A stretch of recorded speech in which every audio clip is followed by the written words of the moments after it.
Napapadalas na yung puro makina lang ang dinadala mga kabro. Sila bossing o from Mangaldan, Pangasinan. Ito na yung makina ni boss na dala-dala niya.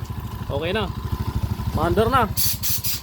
Gastos reveal 10,000 mga kabro. Sakto 10,000. 9,990 pesos plus 100 na panggasolina natin kanina mga kabro. Alright. Ayan o. Di man bro? Nagulimok bro. Bro. Gulimok na eh. Nagulimok. Rev. Wow. Nice. Okay. Yung ginastos ni bossing dito, yung mga ginawa natin pala pinalitan. Sigunyal bearing, nagpalit tayong dalawa. Timing gear, nagpalit tayo. Tapos, clutch damper, clutch lining, nagpalit tayo. Lahat ng oil seal, pinalitan na rin natin. Magneto oil seal kit, pinalitan natin.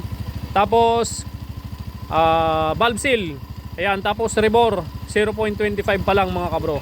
Yung black ni bossing. Okay, ayan o, sariwang-sariwa. Yung transmission nito, napakasariwa. Walang kalamat-lamat. Chamba pa si bossing sa nabili niya. Ayan. Goods, pati connecting rod, goods din. O kaya lang may epilepsy yung kwan namin o. Nanginginig. Alright.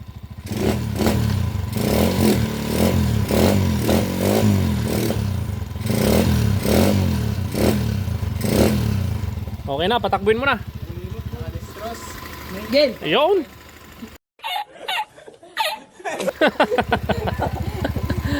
Ganyan lang muna para paglapatin muna natin. Tapos re-adjust. Tapos pwede nang iuwi ni bossing from Mangaldan, Pangasinan. O mga boss, baka dakit yung shoutout mga kabro. Boss. Shoutout. Shoutout sa taga Mangaldan. Ayun, wala na boss. Si Mrs. mo boss. Wala pa. Ikaw bossing. Walang shoutout boss. Okay. Okay. Ayun, okay daw yung motor nila bossing.